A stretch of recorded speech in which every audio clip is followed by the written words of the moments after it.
আমাদের ডিপার্টমেন্টের অনেক স্টাফেরই নিয়োগ বিধি আছে, কিন্তু আমরা ফিল্ড পর্যায়ে যারা কাজ করি এফপিআই, এফডব্লিউ, তাদের কোনো নিয়োগ বিধি নেই। নিয়োগ বিধি না থাকাতে আমরা বিভিন্ন সুযোগ সুবিধা পাচ্ছি না, আমাদের বেতন গ্রেডের উন্নতি হচ্ছে না, আমাদের অন্যান্য সুযোগ সুবিধা যা পাওয়া দরকার তা থেকে আমরা বঞ্চিত হচ্ছি। আমরা আমাদের যে বেতন আমরা পাই তা আমরা লোক সমাজে বলতে পারি না। আমরা এফপিআই আমরা 16তম গ্রেডে বেতন পাই, আমাদের এফডব্লিউ তারা 17তম গ্রেডে বেতন পায়। এই বেতন নিয়ে আমরা লোক সমাজে বলতে পারি না, তাছাড়া যে টাকা আমাদের আসে এই টাকা দিয়ে আমাদের সংসার চলে না। আমরা আমাদের নিয়োগ বিধি এটা আমাদের আজকের নয়, এটা আমাদের 23 বছর আমরা এসে ভুক্তভোগী।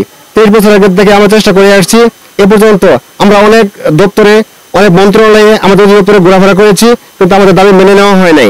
অবশ্যই অসুবিধা পড়তেছে, কারণ আমরা তো এইভাবে কোনোদিন কর্মবিরতিতে যাই নাই, ওই সেবা দিয়েই যাচ্ছি। কিন্তু এখন আমাদের সেবা তো আর এই বর্তমান সরকার তো বৈষম্যহীন সরকার, কারণ আমরা তো বৈষম্যের শিকার।